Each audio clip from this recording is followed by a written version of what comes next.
J'espère que vous allez bien.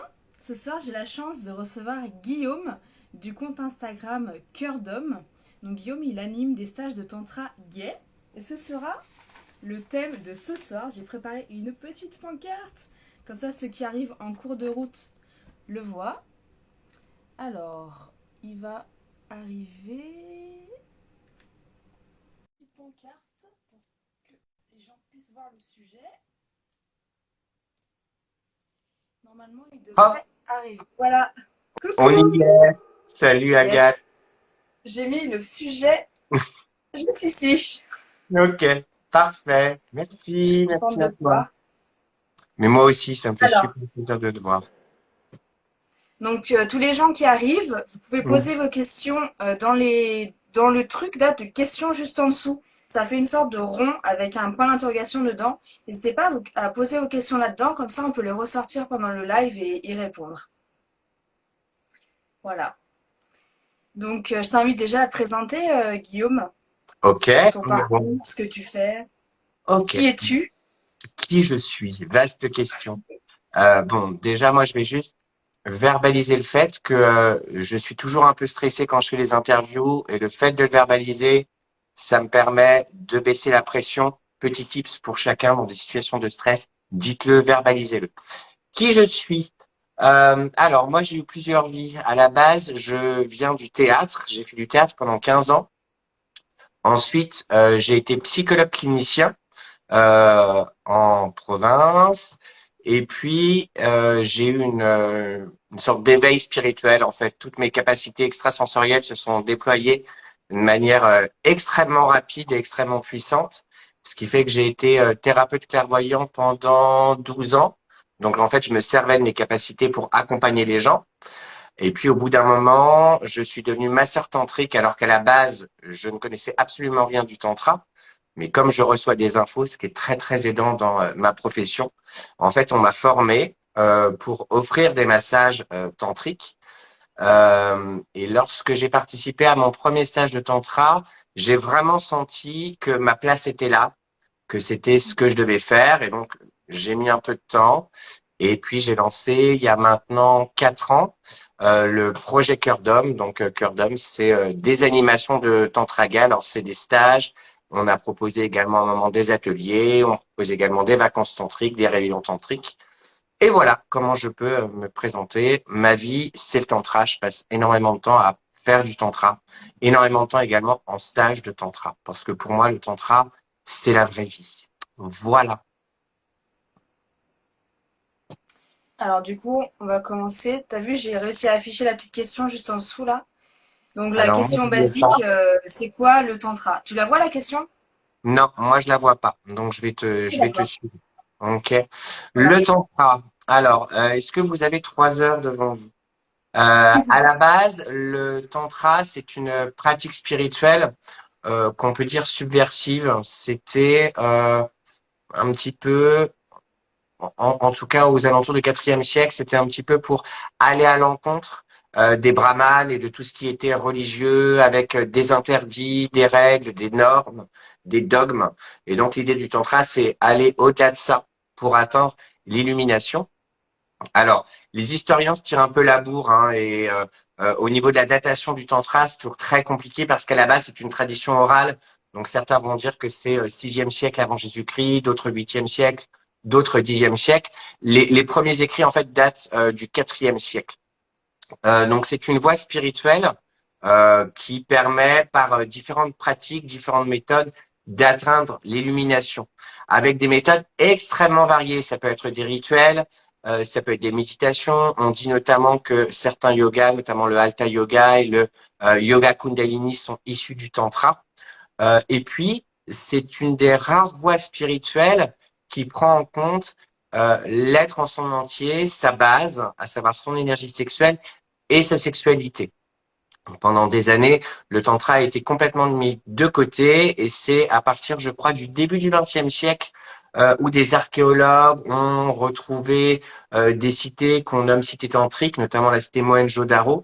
Et là, le tantra a été un petit peu remis en avant, mais il a surtout été remis en avant à partir des années 70 jusqu'aux années 90, notamment par le maître spirituel Osho, qui lui s'est vraiment intéressé à l'aspect relationnel et à l'aspect sexuel de la sexualité pour l'amener aux Occidentaux. Ce qui fait qu'aujourd'hui, en Occident, notamment en France, on a une vision du tantra qui est très axée sur la sexualité. Alors qu'il y a des statistiques qui ont été faites sur tous les textes tantriques, parce qu'il y a des milliers de textes tantriques qui existent, et en réalité, la sexualité ne recouvre que 7% des textes tantriques, ce qui est extrêmement mince au final. Et c'est vrai qu'en Occident, on s'intéresse beaucoup au tantra, notamment les Américains, pour l'épanouissement sexuel, la performance, etc. Et ce que moi j'ai repéré, parce que j'ai eu la chance de faire du tantra dans différents pays, c'est qu'en France, on a une vision extrêmement particulière et belle du tantra, qui est quelque chose de beaucoup plus thérapeutique et d'extrêmement axé en fait sur la relation. Relation à soi, relation aux autres, relation au monde. Donc, c'est vrai qu'il y a entre autres de la sexualité, mais en France, on s'intéresse en fait surtout à la relation. Et c'est tout simplement un chemin de d'épanouissement, de connaissance de soi, de développement personnel, avec également de la spiritualité. Voilà ce que je peux dire de manière très très courte du tantra, mais c'est très très vaste. Tu vois, par exemple, moi j'ai commencé le tantra en pratiquant une méditation tantrique, donc seule, une méditation traditionnelle. Et à l'époque, je savais pas du tout que c'était du tantra. C'était un maître taïwanais qui m'avait transmis cette méditation. Et je la faisais quotidiennement, j'ai dû le faire pendant 1 an et demi, donc je faisais déjà du tantra. Et il est fort possible que pour les auditeurs, si vous méditez ou si vous faites certaines formes de yoga ou certains rituels, il est fort possible que vous fassiez du tantra en fait sans le savoir. Ouais, tout à fait. Mm. Du coup, tu disais, il y a une différence entre le tantra français et les autres tantras d'autres pays. Toi, t'as vu quoi comme différence? Oui. Alors, on peut dire qu'il y a, allez, on va dire 3 ou 4 voies tantriques. Alors, au niveau, on va dire, mondial, au niveau géographique, parce que là aussi, c'est tout le temps des poupées russes, en fait, le tantra, parce qu'après, il y a d'autres différentes voies du tantra. Mais au niveau mondial, on peut dire qu'il y a le tantra oriental, donc vraiment axé sur des pratiques yogiques, sur des méditations. Il y a aussi une autre voie. Alors, moi, j'ai jamais rien compris à cette voie, c'est le tantra japonais, mais j'ai lu des trucs dessus, je ne comprends rien. Voilà, Les bien que Japonais, j'adore le c'est toujours Japon. dans leur monde, quoi. Voilà, je connais très très bien la culture japonaise, mais là-dessus je bute. Après, il y a effectivement le tantra occidental, donc qu'on va trouver en Europe, aux États-Unis, en Amérique latine aussi, dans des pays où il y a beaucoup d'expats, comme le Costa Rica par exemple. Et donc qui là est vraiment axé sur l'extase, la performance sexuelle, l'épanouissement sexuel, etc. Et puis il y a effectivement le tantra français, qui lui est axé sur la relation.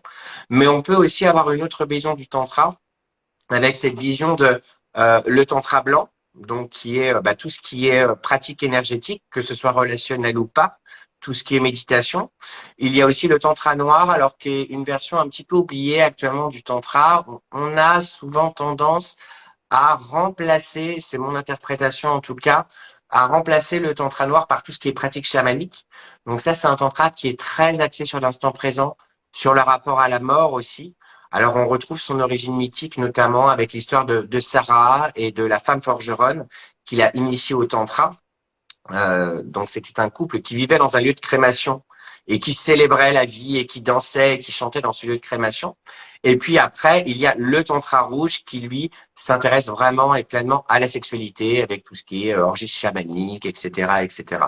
Alors, quand je dis ça, je suis pas du tout en train de diaboliser le tantra rouge ou le tantra occidental. C'est super intéressant, mais c'est que moi, mon axe, en tout cas, ce que j'aime dans le tantra et ce qui est moteur chez Cœur d'Homme, c'est la relation. Moi, je suis quelqu'un d'extrêmement social. Moi, j'aime mettre les gens en lien.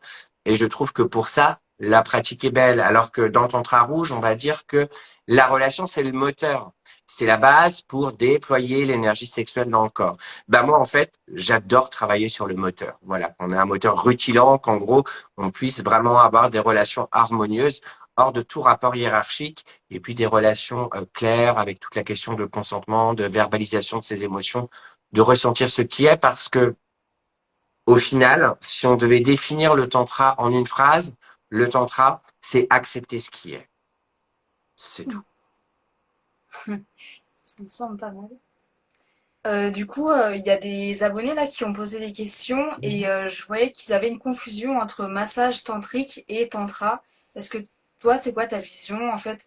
Qu'est-ce que le massage tantrique et qu'est-ce que le tantra, la différence entre les deux? Ok. Ben oui, oui, oui, c'est une confusion. Moi, dans mon quotidien, quand j'explique ce que je fais, euh, majoritairement, on me renvoie, ah, mais tu fais des massages. Alors non. Alors moi, j'ai été masseur tantrique hein, pendant des années, comme je l'ai dit. Mais le tantra, c'est bien plus vaste que ça. Par exemple, dans un stage, moi, je vais parler de stage parce que c'est là où on vit le plus l'expérience tantrique. Dans un stage de tantra, il va y avoir des massages, il va y avoir des rituels, il va y avoir des méditations, il va y avoir des temps de danse qu'on appelle des warm-up. Il va y avoir des temps de parole, il va y avoir des exercices de développement personnel. C'est vraiment extrêmement vaste le tantra. On ne peut pas réduire le tantra au massage tantrique, d'autant que le massage tantrique n'a au final absolument rien de traditionnel. Et le plus dingue dans cette histoire, c'est que la première personne à avoir parlé de massage tantrique, c'était pas un tantrika. C'était un yogi, c'est dans un bouquin. Alors j'en parle tout le temps, mais j'ai plus la référence de ce bouquin. Je l'ai quelque part dans mes notes. Euh, et donc, en fait, le massage tantrique, ça n'a rien de traditionnel. Et tout comme il n'y a pas vraiment de, on ne peut pas apprendre le massage tantrique. Alors, on peut faire des formations en massage tantrique, mais en fait, on va apprendre une posture, on va apprendre un état d'être, et puis on va aussi peut-être apprendre un protocole. Mais c'est pas voilà, le massage tantrique, c'est pas je fais un protocole. Le massage tantrique, c'est vraiment une posture, c'est aussi des techniques. En fait, c'est juste être présent à soi, être présent à l'autre, être vraiment à l'écoute de la relation, chercher à créer du lien.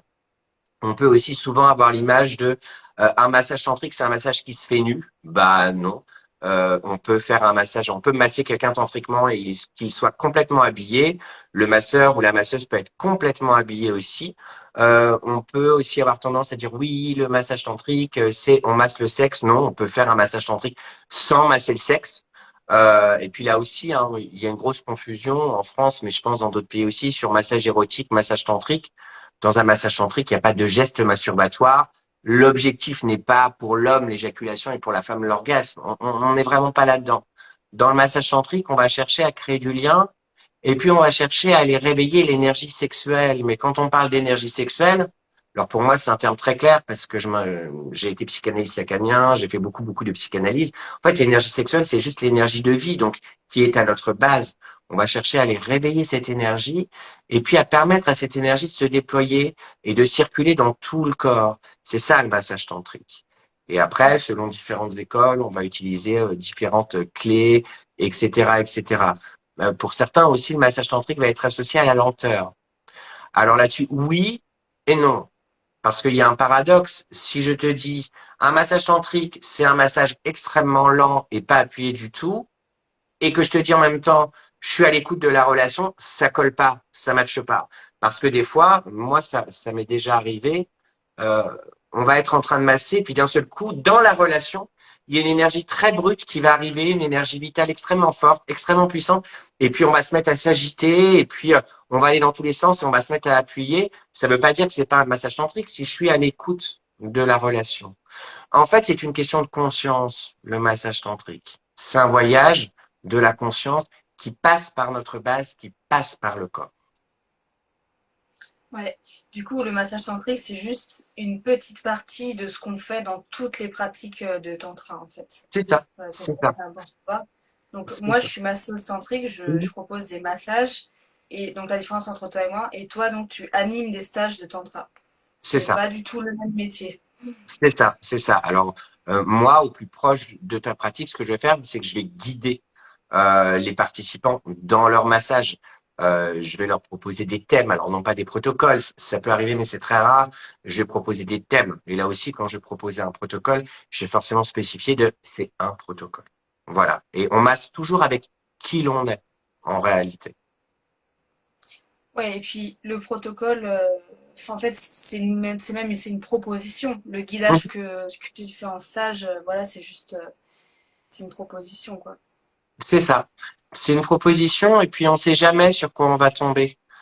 Parfois, dans un massage, je pense que c'est quelque chose que tu vis régulièrement, bah, des fois, on va absolument rien ressentir. Et c'est OK, on doit accueillir ce qui est. Ça fait aussi partie de l'exercice. Des fois, on va sentir l'énergie qui monte et ça va être bon et on va être en pleine extase et en plein voyage. Des fois, on va être extrêmement en relation avec l'autre. Et puis, des fois, on va avoir aussi des mises en miroir qui vont se faire ou des prises de conscience assez fortes, hein. Ça peut générer des pleurs. Moi, à l'époque où j'étais masseur, il m'est arrivé bien souvent de vraiment voir des hommes, mais s'effondrer durant un massage parce qu'ils avaient des prises de conscience. En fait, c'est un gage de rien. C'est juste un voyage et puis on voit ce qui se présente à soi. Et donc du coup, pour revenir à ce que vraiment toi tu fais actuellement, Mhm. donc tu animes des stages, c'est à peu près comment ça se passe en fait, c'est quoi le format. Ok. Et après tu pourras nous parler de la spécificité gay du coup. Ok. Alors moi, j'anime à peu près un stage par mois dans différents endroits en France. Alors là, c'est en train de bouger parce qu'on va en Grèce cet été, mais c'est pas un stage, c'est une semaine de vacances tantriques. Euh, pour l'instant, ce que je propose, majoritairement, ce sont des stages de 4 jours avec à chaque fois un thème. Alors moi, je suis quelqu'un de très très créatif et puis je recycle tout. Par exemple, moi, j'ai créé une structure juste en écoutant une youtubeuse qui n'était pas du tout tantrica, qui n'était pas du tout spirituelle. Et elle a juste dit une phrase et à partir de là, j'ai créé une structure qui dure 1 heure. Donc, je crois que j'ai créé 13 animations différentes avec des thèmes. Alors, on va aller travailler sur le masculin sacré, on va aller travailler sur le féminin sacré, on va aller travailler sur l'amour, sur la joie, sur la relation, sur la conscience, sur le couple intérieur, sur le plaisir. Là aussi, je vais avoir des stages qui vont être beaucoup plus axés sur le tantra traditionnel. Alors revisiter, bien entendu, hein, faut que ça parle. Si je commence à mettre des expériences qui datent d'il y a des milliers d'années et qui n'ont aucun rapport avec nos référents culturels, ça va rien donner. Et puis je vais avoir des stages, notamment là un stage que j'ai créé pour le mois de mai qui s'appelle Au cœur du plaisir, qui va être vraiment axé sur le néo-tantra. Hein, donc sur toute cette partie d'épanouissement sexuel, de d'aller au-delà de ses limites, de dépasser ses tabous, d'être subversif avec toi-même, soi-même pour finalement créer de l'espace en soi et aussi créer de l'autonomie dans son propre plaisir. Je ne sais pas si ça répond à ta question. Ouais, je voulais dire, donc c'est des stages qui durent 3 jours, qui durent quatre 4 jours. jours. C'est, tu fais sur le même format que ce qu'on fait au Skydancing, donc des grosses journées. Comment ça se passe? En fait, l'idée, c'est la plupart des gens enfin, il y a plein de gens qui connaissent pas du tout ce que c'est que le tantra. Donc, Mhm. comment, en tout cas, comment toi, tes stages, ils sont organisés? Le matin, on se lève, à peu près les structures, Alors, enfin, sans euh, dévoiler le contenu des stages, ben oui, oui, évidemment, mais oui. à quoi C'est s'attendre, la, quoi, si on va à un stage? c'est la grosse difficulté, c'est-à-dire que on part du principe, il y a quand même une sorte de traditionnalité hein, dans le tantra depuis que le néo-tantra est apparu dans les années 70, c'est-à-dire qu'on ne dit jamais ce qui se passe dans un stage de tantra. Alors le but, c'est pas le grand secret, comme une sorte de secte, etc. C'est pas du tout l'intérêt. Et puis moi, c'est pas du tout ma cam, donc de toute façon, je ne fonctionne pas comme ça. Mais l'idée, c'est que si à plat, j'explique une expérience qu'on fait dans un stage de tantra, mais à plat, ça n'aura aucun sens. Et c'est d'ailleurs le meilleur moyen pour dégoûter quelqu'un du tantra. Voilà. Parce que dans un stage de tantra, il y a vraiment une cohérence qui est faite. On est dans un état de conscience particulier, on est dans une dynamique particulière. Il y a aussi le cadre hein, de sécurité qui est extrêmement important. Donc, hormis te dire que oui, les journées sont longues, alors on commence vers 8 heures, on termine vers minuit, et que dedans, voilà, va y avoir, comme je te l'ai dit, des temps de parole, des méditations, des massages, etc., etc. Je vais malheureusement pas pouvoir t'en dire plus parce que ça n'aura pas de sens. Voilà. Après, moi, j'aime beaucoup créer dans une seule et même journée de la diversité. Tu vois, c'est pas aujourd'hui on va méditer toute la journée ou aujourd'hui on va danser toute la journée. Il y a vraiment beaucoup beaucoup de mouvements et on va avoir différents espaces en soi par différents biais. Il va y avoir un temps de parole et puis après on va danser et puis après on va faire une méditation et puis après on va rentrer dans quelque chose de plus technique et puis après on va vivre un rituel. Moi j'aime beaucoup dans le tantra cette notion de diversité en fait. C'est ça qui m'intéresse, c'est que c'est une richesse folle. Et une fois qu'on a compris l'état d'esprit du tantra, la création est sans fin. Moi, j'ai déjà participé à des stages où on avait une pratique, je sais pas, de ice contact et de respiration. On la faisait assise. Et puis, dans un autre stage, je faisais exactement la même chose, mais debout. Et bien, avec le fait que d'un coup, je sois debout, c'est complètement autre chose. Et c'est aussi autre chose parce que le cadre est pas le même. l'animateur est pas le même, je n'ai pas vécu la même chose avant, je ne vais pas vivre la même chose après, et je ne suis pas face à la même personne. Donc, je vais vivre ça de manière complètement différente. Et puis, effectivement, parler du contenu, ça n'aurait aucun sens. Vraiment. Ça pourrait même paraître bizarre. Moi, je me rappelle d'un ami à moi qui m'avait raconté une expérience dans un stage de tantra. Et j'avais pas compris, quoi. J'avais dit, mais qu'est-ce que c'est que ce truc? Ça me paraît hyper dégueulasse, vachement chirurgical, je vois absolument pas l'intérêt. Et ben, quand je l'ai vécu, ça a été un des moments tantriques les plus beaux de ma vie. J'ai vraiment compris l'intérêt de cette expérience, la beauté de cette expérience, là où ça voulait me mener, ce que ça voulait me faire travailler. Alors qu'à plat, et j'avais déjà fait beaucoup de tantra, raconter n'avait aucun sens pour moi. Donc, malheureusement, je vais pas pouvoir. Mais j'ai une spécificité en France. Si vous voulez vous faire une idée de ce qui se passe dans les stages de tantra, allez sur mon compte Instagram. Il s'avère que moi, je publie des vidéos et des photos immersives, en fait, sur mon site également. Moi, je prends des photos pendant les stages, alors pour différentes raisons. Alors, l'objectif premier n'est pas du tout de diffuser sur les réseaux sociaux. L'objectif premier, parce que je suis dans un axe précis, c'est de pouvoir travailler sur l'image de soi, assumer qui l'on est, assumer la beauté de qui on est, de ce que l'on fait. Et puis après, comme moi je travaille majoritairement, pas que, mais majoritairement avec une population gay, nous on est très visuel. Alors le masculin, l'énergie masculine est visuelle, l'énergie féminine est auditive et sensorielle. Et nous, les gays, on est super visuels. Voilà, il suffit de voir, je sais pas, les magazines gays où on a tout le temps des mannequins, ceci, cela. Et c'est vrai que le masculin s'appuie beaucoup sur le visuel pour mettre du sens aux expériences, aussi pour être excité dans la sexualité. Et pour moi, donc, c'est important de montrer aux hommes qui se questionnent sur le tantra, bah voilà ce qu'on fait. Regarde, ce qu'on fait, c'est beau. Ce qu'on fait, c'est sain. Et surtout, ce qu'on me renvoie énormément de, je viens parce que j'ai vu des photos.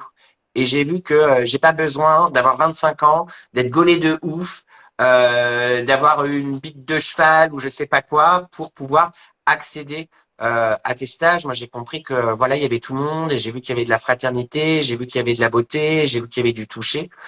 Mais je sais que je suis un des rares, voire le seul à faire ça en France. En France, faut pas montrer, c'est très caché. Et puis en parallèle, les animateurs disent oui, les gens pensent qu'on fait des orgies, etc. Mec, si tu montres rien de ta pratique et si tu es sous le sceau du secret, les gens vont projeter n'importe quoi. Et dans Tantra, on projette souvent sa propre vision de la sexualité. Mais c'est très français parce que dans tous les autres pays occidentaux, il y a clairement partout des vidéos, des photos de ce qui se passe en fait dans les stages de Tantra. Et moi, je trouve que ne pas montrer, alors c'est ma vision des choses et je juge pas ceux qui ne le font pas, mais je trouve que ne pas montrer ce qui se passe dans un stage de Tantra, bah, c'est cacher quelque chose qui est beau. Je le répète, le tantra est une pratique belle, c'est une pratique saine. Autant l'offrir au monde afin d'inspirer les gens et puis qu'ils puissent se faire une idée un petit peu de ce qui se passe. Alors après, je suis dans le cachet dévoilé parce que bien entendu, l'idée c'est pas d'expliquer clairement ce qu'on est en train de faire, mais juste montrer des postures, montrer des regards, montrer des échanges, montrer des touchés. Et puis ça permet aussi vraiment chez les participants d'avoir une évolution. Je pense notamment à quelqu'un qui va là faire partie de notre équipe. Le premier stage, c'était je veux pas du tout qu'on prenne en photo. Mais même pour l'album que vous allez vous partager entre vous après. Non, non, non, non, je veux pas. Deuxième stage. Bon, je veux bien qu'on prenne en photo, mais je veux être flouté et puis je veux pas apparaître sur les réseaux sociaux. Troisième stage, je veux bien qu'on prenne en photo, tu me floutes pas, mais j'apparais pas sur les réseaux sociaux. Et puis quatrième stage, je veux bien que tu me diffuses sur les réseaux sociaux. Et puis aujourd'hui, il fait partie de notre équipe. Et pour cet homme-là, la question de la photo, ça a été tout un chemin pour justement accepter qu'il était homosexuel. Tout simplement. Donc il y a aussi au niveau de la photo tout un travail. Des fois, je reçois des coups de fil ou des mails suite à une animation de oh là là, faut supprimer toutes les photos, je suis horrible, etc. Donc après, il y a un temps d'échange qui est fait justement pour mais qu'est-ce qui se passe? C'est ton corps, c'est toi. Qu'est-ce qui fait que tu te détestes à ce point? Il y a aussi des hommes qui vont avoir des grosses prises de conscience en disant ah mais je me suis vu, c'est pas possible, il faut que je me remette au sport, que je fasse un petit régime parce que là ça va pas. Ça permet aussi parce qu'on est extérieur d'avoir un regard en fait sur soi-même et c'est aussi très aidant pour certains participants qui quand ils sortent des stages on est tellement dans une bulle de bien-être, de relations, de fraternité, d'harmonie, que quand on retourne au quotidien, travailler qu'on est expert comptable à la CGTech de Poissy, c'est un peu violent.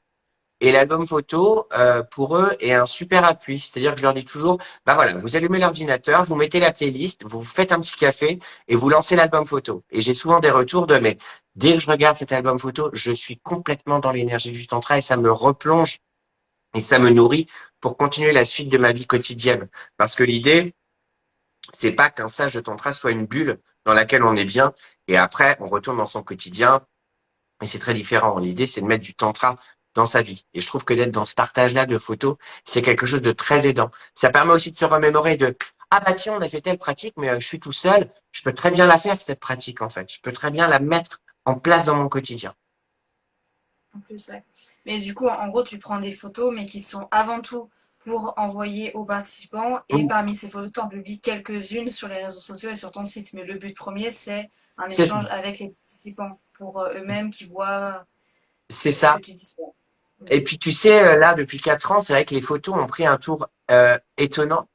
Euh, On avait même à un moment un participant qui nous faisait des montages vidéo, mais de ouf, avec les photos et les vidéos, quoi.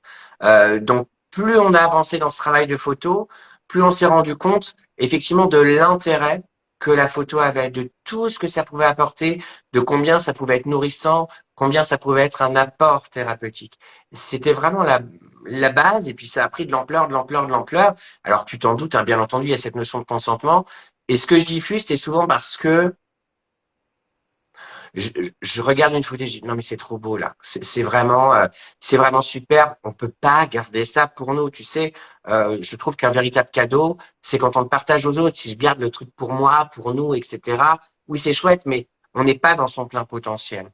Et je trouve aussi que ça inspire le monde, ça inspire les autres. Quand on voit qu'on est suivi pendant 4 jours par 1000 personnes, c'est absolument incroyable de dire, mais il y a 1000 personnes qui suivent nos aventures pendant tout le stage et qui se sentent inspirées. Et puis, je pense que ça a peut-être été ton chemin, en tout cas moi ça a été le mien. Se lancer dans un stage de tantra, c'est compliqué. Parce qu'on projette plein de choses, on a énormément de résistance, il faut du temps. Mais moi, avant de me lancer dans mon premier stage de tantra, mais j'ai regardé 30 fois le site de l'animateur. J'y vais pas. Non, mais ça va être très sexuel. Non, mais ça va être très spirituel, etc., etc. Et je trouve que justement, montrer ça, c'est OK. Apparemment, ah bah lui, il était déjà au précédent stage, donc ça a l'air d'aller. OK, les gens ont l'air plutôt cool, ils ont l'air de rigoler. OK, c'est pas que des top modèles, donc je ne vais pas être jugé, etc.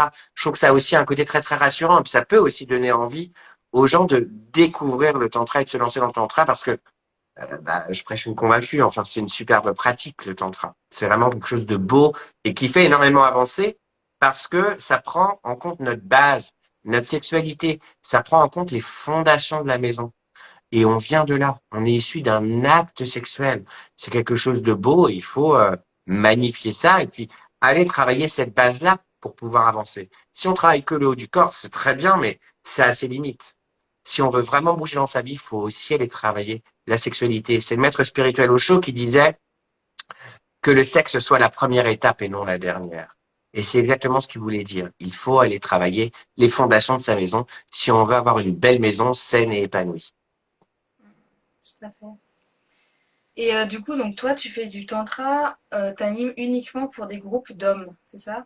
Alors oui, alors bien souvent, quand je dis que je fais des stages de tantra gay, je vais avoir deux réactions. Soit ça va être mais tu n'accueilles que des gays, premier point. Soit ça va être mais pourquoi des gays? Je comprends pas. Alors, moi mon axe est gay, mais je suis pas quelqu'un de communautaire, donc je n'accueille pas que des gays et c'était vraiment mon objectif quand j'ai créé Cœur d'Homme. J'ai été entendu parce que durant mon premier stage, on avait déjà un hétéro qui était là. Et on a effectivement pas mal d'hétéros qui viennent nous voir et qui viennent pour différentes raisons. Là aussi, souvent, on va s'imaginer mais ils viennent parce qu'en fait, ils sont gays et ils le savent pas, etc. Pas du tout. Les hétéros viennent pour plein de raisons différentes. Ça peut être, bah, j'ai fait 30 stages de tantra, je m'emmerde un peu et être dans un univers gay alors que je suis hétéro, bah, ça va être hyper challengeant. J'ai eu aussi des hommes qui étaient veufs et par loyauté envers leur femme ne voulaient pas aller faire du tantra mixte parce que pour eux c'était aller les tromper. Donc, aller se faire masser par un homme, bon, bah, au moins je suis en sécurité. J'ai aussi des hommes qui bah, voulait faire du tantra homme, mais trouvait que dans le tantra homme, l'énergie était trop masculine, trop yang, tu vois. Mm. Alors que les gays, on a quand même, pour certains, une belle capacité à déployer notre énergie féminine, et donc ça leur permet de pas se sentir dans un univers trop testostéroné, etc., d'être quelque chose de l'ordre de plus de la détente et de la créativité, de la joie, etc. On a eu aussi, alors un hétéro, mais mon Dieu qu'il était courageux, qui lui venait parce qu'il était homophobe. Et en fait, il était très très engagé dans un chemin spirituel et il s'est dit bah en fait, je peux pas être dans l'amour universel si j'ai de la défiance pour une partie de la population. Donc, il faut que j'aille me confronter aux gays. Alors, il s'avère que nous, on s'était rencontrés dans un stage de tantra mix, qu'on avait vachement matché ensemble. Et il s'est dit, bon, il faut vraiment que j'y aille parce que je suis homophobe. Et en fait, je sens que là, je touche une limite dans mon chemin spirituel. Il a été vachement courageux parce qu'il est venu à 2 stages. Et voilà, il s'est hyper bien entendu avec tout le monde. Il a créé vraiment des belles relations de fraternité avec des hommes. Et c'était très, très clair, hein, pour tout le monde. Parce que, moi, quand j'ouvre un stage, je demande à chacun de définir son orientation sexuelle. Alors l'idée, c'est pas d'être dans quelque chose de sclérosant, d'identitaire, hein, mais c'est juste pour que chacun sache, voilà, qui tu es en train de masser. Parce que je pars du principe, en tout cas moi je fonctionne comme ça, je vais pas masser un homme hétéro comme je vais masser un homme gay. Voilà, je vais pas du tout être dans les mêmes limites, dans la même sensualité, dans la même distance. Je masse un hétéro, je vais être beaucoup plus à l'écoute. Mes mains vont peut-être être un peu plus loin parce que, voilà, il peut se sentir mal à l'aise. Je veux pas être intrusif. Enfin, on connaît jamais l'autre, hein. Euh, on a eu quoi sinon comme hétéro? Ah, il y en a eu un aussi. Ben, c'est pareil, c'était un pote qui lui, c'était très très intéressant. Alors, il avait des fantasmes gays, mais il avait absolument pas envie de passer à l'acte. Et il se posait pas de questions sur sa sexualité. C'était juste un fantasme qui se passait là. Et durant son premier massage, il a fait un massage très impliquant avec un gay, du coup. Et après, il est venu voir en me disant, mais c'est fou. En fait, j'ai vraiment eu l'impression de faire l'amour avec lui, d'être pénétré par lui, ce qui n'était pas le cas. Il a dit, mais bah ça y est, j'ai dépassé cette barrière-là. J'ai vécu, entre guillemets, ce fantasme-là parce que j'ai pas envie de passer à l'acte. Et c'est bon, maintenant, je peux passer à autre chose. Alors que c'était un fantasme qui prenait beaucoup de place et il sentait, hein, tous les fantasmes ne sont pas réalisés, il sentait qu'il ne devait pas réaliser ça. Et donc passer par le massage, passer par la relation, passer par l'énergie, lui a permis de passer à autre chose. Et c'est vrai que pour moi, c'est aussi très aidant, très thérapeutique pour les gays d'avoir des hétéros qui sont là parce que ça permet de travailler bah, l'hétérophobie, parce qu'il y a aussi beaucoup, beaucoup d'hétérophobie, et d'aller travailler justement les différents archétypes du masculin, d'aller se poser des questions de qu'est-ce qui se passe quand tu masses un hétéro, que tu ne peux pas être dans la séduction, qu'il va pas être excité par ton massage, comment toi tu te sens, qu'est-ce qui se joue pour toi. Et puis l'autre réaction, effectivement, c'est pourquoi des gays, c'est communautaire, on peut faire un stage avec un homme, une femme, etc. Alors, moi, je suis d'accord avec ça, hein. Moi, j'ai participé, alors je sais plus à combien de stages de tantra mixte, c'est absolument pas un problème pour moi de masser une femme. Mais je sais que moi, mon chemin, j'ai eu besoin d'abord de passer par le tantra gay. Quand j'ai fait du tantra gay, je me suis dit, le tantra homme, jamais! Et puis quand j'ai fait du tantra homme durant un rituel, j'ai rencontré les femmes, ça a été quelque chose d'incroyable. Je me suis même dit, mais comment tu as pu faire du tantra pendant des années sans être avec les femmes et sans te rendre compte que tu étais plein? Donc après, je suis passé dans le tantra mixte. Et tu vois, ne pas proposer cette ouverture au gay, bah ça va empêcher à bon nombre d'entre eux de passer des étapes en fait. Voilà. Et puis j'en connais aussi qui n'iront jamais faire du tantra homme, qui n'iront jamais faire du tantra mix. Ça les regarde, hein, c'est leur histoire. Si on est gay, forcément, c'est qu'il y a un petit sujet avec les femmes qui se cachent quelque part. Ils peuvent pas dépasser ça. Donc c'est horrible. Ça veut dire qu'ils pourront jamais faire de tantra de leur vie. Euh, et Du coup, puis, là, t'emploies des mots. Je pense que c'est très bien de les définir. Donc, tantra gay, tantra homme, tantra mixte. Est-ce ouais, que tu peux ouais. définir? Alors, on va commencer par le tantra mix. Donc, tantra mix, c'est bah, il y a des hommes et des femmes. La majorité sont hétérosexuels et la majorité des pratiques proposées, alors ça dépend des niveaux et des écoles. Un homme va travailler avec une femme. Voilà, dans l'objectif de énergie masculine et féminine incarnée dans la matière. Il y a ensuite le tantra homme qui est en fait une spécificité française, hein, euh, où là on va aller travailler son masculin, son rapport au groupe d'hommes. Voilà comment je me positionne par rapport aux autres hommes. Et après, il y a le tantra gay, où moi, j'aime bien dire, finalement, c'est du tantra mixte, mais entre hommes. C'est-à-dire qu'on va travailler la complémentarité, mais uniquement entre hommes. Mais c'est vrai que j'ai réalisé il y a peu de temps le tantra homme, ça n'existe pas dans les pays étrangers. On parle de tantra for men, et en fait, c'est du tantra gay. Voilà. Donc, il y a là aussi vraiment une spécificité en France. Et je trouve que là, c'est extrêmement important. Voilà. Quand on fait du tantra homme, l'animateur doit être très au clair sur qu'est-ce qu'il propose. Il propose pas du tantra gay. Il propose du tantra homme. On va aller travailler le rapport à ses pairs, le rapport à ses frères et le rapport à son masculin. Le tantra gay, on va chercher la complémentarité. Et enfin, pour la spécificité du tantra gay, c'est aussi, on va pas se mentir, on a besoin d'être entouré du même, en fait. Voilà. Pour se sentir à l'aise, pour se sentir entendu, du même. Du même. En fait, c'est beaucoup plus simple Même. d'être avec quelqu'un qui nous ressemble. Ah, Tu vois. Même dans notre vie courante, on va forcément euh, fréquenter des gens qui nous ressemblent, qui sont du même milieu social ou du même milieu culturel. On a forcément besoin de ça. Alors, ça ne veut pas dire être communautaire. Moi, je suis pas forcément pour le communautarisme, mais c'est très humain. On a besoin de se sentir entendu. Moi, j'ai remarqué, notamment en faisant beaucoup de tantra mix, que mais les hétéros ne connaissent pas du tout les codes des gays. Mais pas du tout. Ils ont une image transmise par les médias mainstream, mais qui est hyper loin, quoi, de comment on fonctionne. Et quand on est dans un univers extrêmement gay, là aussi, on sait finalement très peu de choses sur les codes des hétéros, sauf si on a des amis vraiment pour nous parler d'intimité, etc. Mais alors moi, c'était pas mon cas, mais moi je connais des gays qui fréquentent que des gays et connaissent pas du tout les codes hétéros en fait.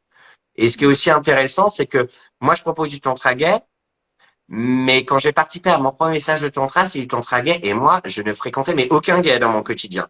Je fréquentais que des hétéros. Et c'était, oh là là, je vais être avec des gays pendant 4 jours. J'avais jamais vécu en communauté avec des gays. Et puis, bah, ça m'a permis justement d'avoir pas mal d'amis gays. Alors, ça veut pas dire que j'ai des amis que gays. Hein. Moi, voilà, je suis pas du tout communautaire. Mais je trouve que c'est aussi important parce que les gays ont souvent un parcours qui est extrêmement particulier. La question du coming out, etc. On a des pratiques sexuelles ou un mode d'entrée dans la sexualité qui est très particulier. Et donc, il faut des espaces par rapport à ça. Tu vois, Agathe, par exemple, dans le tantra mixte, donc homme-femme, l'idée, c'est permettre aux hommes et aux femmes de se comprendre. Je pense que je te l'apprends pas. Les hommes et les femmes fonctionnent pas exactement de la même manière. Alors, je rentre dans des généralités, hein, bien entendu. Euh, et donc, le tantra mixte cherche à travailler ça. Tu vois, les hommes cherchent à comprendre les femmes cherchent à comprendre le fonctionnement des hommes. Et où est-ce qu'on peut se retrouver? Quel est le point de jonction? Euh, Chez les gays, bah nous, on a quand même, je dis toujours, c'est les chasseurs entre eux. Tu vois, alors là aussi, je suis dans des généralités, attention, mais euh, nous, on va quand même avoir une sexualité, c'est facile, quoi. Tu vois, si là, ce soir, j'ai envie de coucher avec quelqu'un, bon, moi, je suis à la campagne, mais j'habite dans une grande ville, j'ai envie de coucher avec quelqu'un, c'est hyper facile. Voilà, je vais dans un sauna, je vais sur un lieu de drague, j'allume une appli de rencontre, euh, c'est facile. Voilà, si je suis pas trop exigeant. Mais du coup, bah, tout est hyper sexualisé, et on n'est pas vraiment dans le relationnel, on n'est pas vraiment dans le cœur. On va avoir une relation sexuelle avec un mec, on sait même pas son prénom, on va même pas lui parler, etc. Tu vois, dans les cruisings, etc. Et toute la question du tantra gay, c'est d'aller du sexe vers le cœur. Et en fait, c'est le travail pour les hommes en règle générale. Mais nous, on est qu'entre hommes. Donc, comment on fait pour aller du sexe vers le cœur? Et c'est là où le tantra est très intéressant pour les gays, parce que ça permet de relationner différemment. Et que quand on a fait le tour des saunas, des backrooms, des lieux de drague, etc., on a peut-être envie de rencontrer quelqu'un avec qui on va avoir envie de construire, avec qui on va avoir envie de partager. Il y a énormément de solitude, en fait, chez les gays. Il y a beaucoup, beaucoup de gays célibataires, alors, qui ont une sexualité extrêmement épanouie, mais au niveau du cœur, ils sont pas vraiment nourris. Et moi, c'est vraiment la transformation que je vois chez les hommes de cœur d'homme. De oui, maintenant, moi, les plans cul, ça m'intéresse plus. Voilà, je fais plus tout et n'importe quoi. Maintenant, j'ai vraiment envie de relationner. J'ai envie aussi d'ouvrir mon champ social, d'avoir beaucoup plus d'amis, beaucoup plus de rencontres. Et c'est là aussi où est la spécificité pardon, de cœur d'homme, c'est que moi, je m'appuie énormément sur la relation. Pour moi, la relation est hyper importante. Je ne sais même plus quelle était la question, j'ai l'impression de dévier à chaque fois. Non, mais t'as répondu, c'était à propos du tantra gay, Mhm, de parler plus de tes spécificités. Et mhm. sinon, enfin, on voit souvent les mots tantra ou tantrisme. Pour toi, il y a une différence entre les deux mots ou c'est la même chose? Ou je te pose une colle là? Ouais, non, oui, je sais pas. Alors moi, c'est vrai que le mot tantrisme, je l'utilise pas trop. Pour moi, c'est le tantra qui est vraiment le mot de base, hein. C'est d'ailleurs intéressant parce que tantra, il y a vraiment une notion de lien, de maillage en fait. Tantra, alors ça a plein de définitions parce que les mots hindouistes ont toujours plein de définitions. C'est pas du tout les mêmes codes que nous, mais il y a vraiment cette notion de maillage et de relation. Je pense que tantrisme, oui, c'est une sorte de néologisme en fait. Voilà ce que je peux te Ouais. dire. Ouais, moi je pense pareil, c'était pour voir si tu avais un avis Mhm. peut-être différent. Et du coup, donc tu disais dans le tantra, il n'y a pas beaucoup de sexe. Enfin, je pense que le mot sexe n'est pas vraiment approprié. Je pense qu'il faudrait plutôt dire peut-être de structures qui mettent en, qui utilisent les parties génitales. Je pense que c'est ça que tu veux dire, non? Quand tu Alors, dis 7% de sexe dans les textes ah, tantriques. bah, qui prennent en compte la sexualité. La Mm. majorité des textes tantriques, tu sais, ce sont des méditations. Alors, ce qui est intéressant, c'est que c'est souvent des méditations qui passent par le corps. Et moi, c'est quelque chose que j'aime beaucoup. Moi, j'aime pas du tout méditer, mais alors les méditations tantriques traditionnelles passent par le corps. Il y a une sorte d'objectif très simple qui nous fait descendre, qui nous fait aller vers le bas. Après, effectivement, dans tout ce qui est rituel sexuel, c'est une toute petite partie du tantra en réalité. Sauf dans le néo-tantra où vraiment on a, notamment par le biais de Margot Anand, on a vraiment redéployé tout ça parce que il y a un véritable intérêt en fait de travailler aujourd'hui dans la société la sexualité. Enfin, il suffit de voir un porno pour voir qu'on est complètement monté à l'envers, quoi. C'est tout sauf de l'amour. Alors, je dis pas que c'est pas bien, hein, c'est très excitant, très intense, machin, mais c'est très du mental, du rapport hiérarchique, du rapport de pouvoir, mais pas vraiment dans de l'amour, tu vois. C'est vraiment Ouais, on est à redevenu. peine dans la relation. Comment? On est même à peine dans la relation.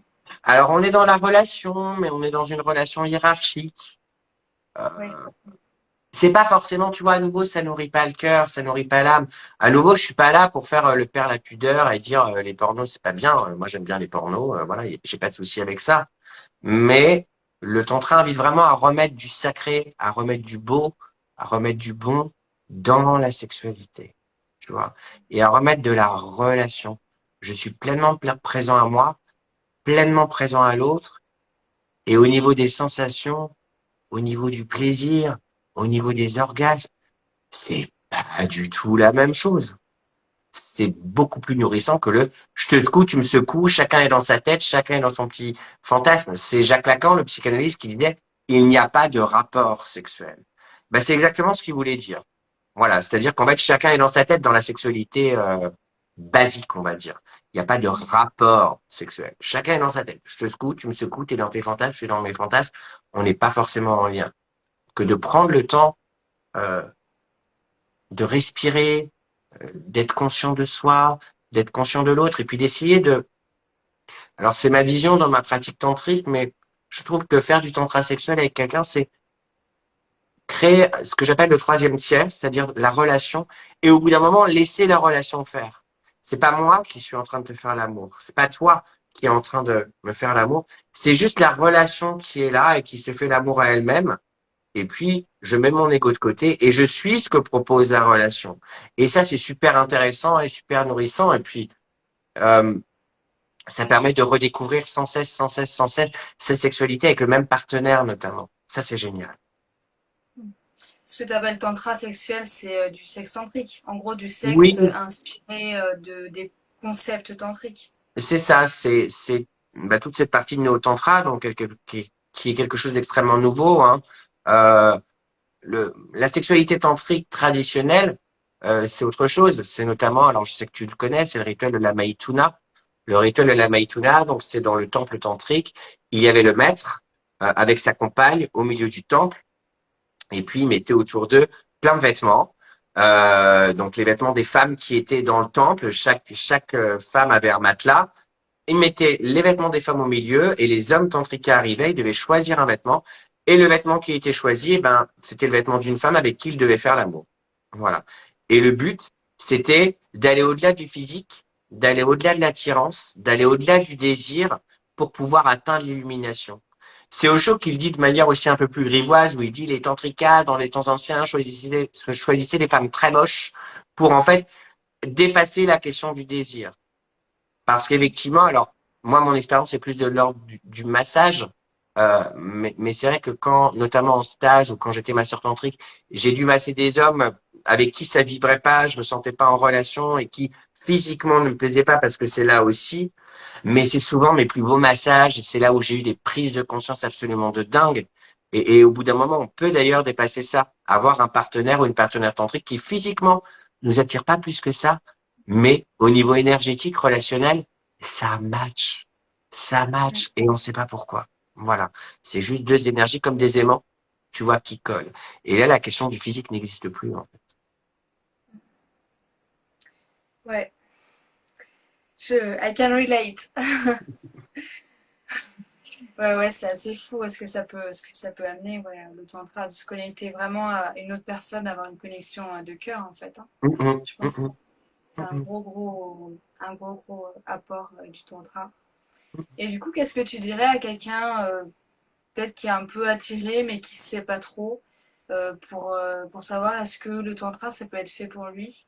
Un homme, tu vois, qui se dit, ouais, je vais peut-être faire un stage, j'en sais rien, ou un week-end Alors, d'initiation. moi, j'ai toujours la même réponse. Prends ton temps, respecte tes résistances. Ça me semble essentiel. À nouveau, on en parlait tout à l'heure. Euh, pour la majorité des participants, il faut du temps. Voilà. Faut écouter, sonder son désir de pourquoi j'ai envie de le faire. Et puis après, fureter. Alors moi, dans mon cas, je dis souvent aux hommes qui viennent vers moi, bah regarde les publications, lis les témoignages sur les sites, voilà. Après, on peut lire des bouquins de tantra. C'est hyper intéressant. Mais ça va pas du tout nous restituer ce qu'est le tantra. C'est ça aussi qui est compliqué. Alors, mais qu'est-ce que c'est que ce mec qui veut pas dire ce qui se passe dans les stages et qui nous dit faut pas lire de tantra? Bah oui, mais malheureusement c'est comme ça, c'est-à-dire que tu peux lire tous les bouquins de tantra que tu veux, ça va pas te permettre de comprendre ce qu'est le tantra parce que c'est vraiment un état d'être particulier. Et on peut pas décrire un état d'être. Donc tu vas apprendre de l'histoire, tu vas apprendre quelques techniques, etc. Mais le tantra, ça se vit, c'est vraiment une expérience de vie. Donc, effectivement, se renseigner, voire aussi faire confiance à son intuition, notamment par rapport aux animateurs. Alors moi, je trouve qu'en France, on a vraiment de la chance d'avoir de très bons animateurs. Voilà, voir le cadre qui est proposé. Le site internet, c'est quand même une carte de visite. Aller sur le site internet, voir comment on sent, regarder la photo de la personne, avoir un entretien téléphonique aussi avec l'animateur, demander quel est son cadre, etc., etc. Il y a plein d'animateurs en France, donc il y a forcément une couleur qui nous correspond. Moi, c'est quelque chose que je ressens beaucoup chez les animateurs. On ne travaille pas du tout à partir du même centre. Tu sais, dans plein de traditions spirituelles, il y a différents centres pour atteindre l'éveil. Il y a le centre de la joie, il y a le centre de l'amour et il y a le centre de la vérité. Moi, je sais que je suis très, très axé sur le centre de la joie. C'est ce que me renvoient beaucoup les participants de Guillaume, c'est la joie. Voilà, on peut parler de choses très graves, très sérieux. On peut vraiment aller travailler des sujets hyper confrontants, mais je vais toujours aller placer de la joie pour mettre un petit peu de légèreté. C'est mon mode. Il y a d'autres animateurs qui vont vraiment être plus dans quelque chose de l'ordre du cœur, tu vois, un peu le papa ou la maman qui vont vraiment prendre soin, etc. Et puis, il y a ceux qui vont être beaucoup dans la traditionnalité, euh, la distance thérapeutique, la neutralité bienveillante, la question du cadre, etc. Et il n'y a pas de bon ou de mauvais animateur, c'est toi, de quoi est-ce que tu as besoin? Voilà. Est-ce que tu as besoin d'un parent joyeux, d'un parent aimant ou d'un parent distant, finalement? Parce que l'animateur, il y a toujours des notions de transfert contre transfert qui se jouent. En fait, c'est toujours papa ou maman, l'animateur. Tu vois, dans la relation thérapeutique, il y a tout notre rapport au père et à la mère qui se rejoue. Donc, c'est aussi peut-être se questionner de quel père, quelle mère j'ai envie pour m'enseigner le tantra. Et puis, est-ce que ça me parle, tout simplement? Moi, quand je vais sur un site, voilà, je regarde la photo de l'animateur, je regarde le site, je vois si moi ça me parle ou pas. Je dis pas que c'est pas bien si ça me parle pas. C'est moi, ça ne me convient pas. C'est pas un cadre adéquat, c'est pas une énergie adéquate. Donc, prendre son temps, se faire confiance, se renseigner, et puis aller sonder son désir. Ouais. Il y a quelqu'un qui a demandé on est preneur de bons animateurs au nord de Paris ou le sud-ouest au mois d'août. C'est pareil, c'est un peu compliqué de conseiller des animateurs parce que, comme tu disais, il faut trouver quelqu'un qui a une couleur qui nous corresponde. Mais Mais oui, mais oui, c'est vraiment en fonction de chacun. Alors après, moi, je peux recommander d'aller sur Facebook. Il y a le groupe Tantra Communauté où il y a la majorité des animateurs de Tantra français qui font régulièrement leurs propositions. Et puis après, bah, taper sur Google Tantra Sud-Ouest, Tantra Paris. Faut chercher, faut trouver. Il y a énormément, notamment en tantra mix. Alors en tantra gay, non, mais en tantra mix, il y a énormément de propositions. Il y a forcément des stages qui sont faits aux alentours de Paris. Il y a forcément des stages qui sont faits dans le Sud-Ouest. Et en même temps, j'ai envie de dire, faut aussi bouger, quoi. Voilà, parce que le côté, faut que ça vienne jusqu'à mon lit, ça fonctionne pas comme ça. C'est aussi un engagement en tantra. Faut aussi, et j'en sais quelque chose, moi je suis allé jusqu'au Mexique faire un stage. Faut aussi se déplacer. Voilà. Ça demande aussi un investissement. Moi, de quoi j'ai envie? Si cet animateur me parle, si je sens que c'est sérieux, si je sens que ça peut changer quelque chose, mais alors les kilomètres, moi je pars à la confiance. Si un animateur, je lui fais confiance, je pourrais aller au bout du monde, ce que j'ai fait. Voilà. Donc, pareil, hein. Moi, chaque fois que je rentre en métropole pour aller mais, au stage de skydancing, bon, voilà. mais oui, mais Ça oui, fait 11 heures d'avion. mais oui. Alors, moi, je bouge énormément en France et les gens continuent à me dire quand est-ce que tu viens dans telle région. Et j'ai quelqu'un de mon équipe qui un jour m'a dit, non, mais tu leur proposeras un stage dans le lit, ils te demanderaient est-ce que tu amènes le petit déjeuner. Faut aussi s'investir soi. Et c'est vrai que notre société aide pas parce que tout est illimité, on a tout de suite, je veux n'importe quelle information, je vais sur Internet, je vais le trouver, je veux voir n'importe quel film, je vais sur Internet, je vais le trouver, je vais commander un truc sur Amazon ou je sais pas quoi, je vais le recevoir en 24 heures. Le tantra, c'est pas ça. Le tantra, ça nous demande, nous, d'être acteurs et d'aller nous investir. Et puis, bien souvent, en tout cas, moi, c'est ce que je fais, mais je sais que d'autres animateurs le font, entre participants, il y a des covoiturages aussi qui sont faits. Et moi, c'est ce que je vis aussi en tant qu'animateur. Dernièrement, on a eu un stage où on a eu un participant, il venait de Toronto pour faire un stage avec nous. On a eu des gens qui sont venus d'Algérie, des Émirats arabes. Quand je proposais des ateliers d'une journée sur Paris, il y a quelqu'un, il est venu 2 fois du Portugal pour une journée. Voilà. Parce qu'il estimait que le cadre que je proposais lui convenait, que j'étais l'animateur qui lui convenait. Tout simplement. Donc, il faut aussi s'investir soi. Comme dans toute relation thérapeutique, il faut s'investir soi pour avoir des résultats. Euh, c'est quelque chose de très, très important. Je ne vais pas rentrer dans les trucs psychanalytiques, mais moi, c'est des points qui me semblent assez basiques parce que je viens de la psychanalyse. Donc, pour moi, la question de l'investissement du patient, c'est très, très important. Ouais. Après, moi, j'ai pour projet de réaliser un annuaire quand même de praticiens safe qui respectent un minimum d'éthique. Mais bon, de Mhm. toute façon, je parlerai sur mon compte quand ça sortira. Au niveau des C'est un peu plus animateurs, d'informations. Ouais, je vais faire les deux en fait. Je vais faire pour les masseurs, je vais en faire deux d'annuaires. Un annuaire masseur et un annuaire animateur, ouais. ok. Parce que j'ai la question, on demande toujours des références, donc voilà, Parce que l'idée là c'est de faire aussi, ça. tu peux rediriger vers des associations. Je sais qu'il y a une association qui est en train de se créer entre différents animateurs. Donc, je pense que c'est pas du tout à jour et qu'il n'y a pas de site. Moi, je suis ça un peu de loin. Je fais plus ou moins partie de ce groupe-là où justement, ils essayent de faire une charte éthique.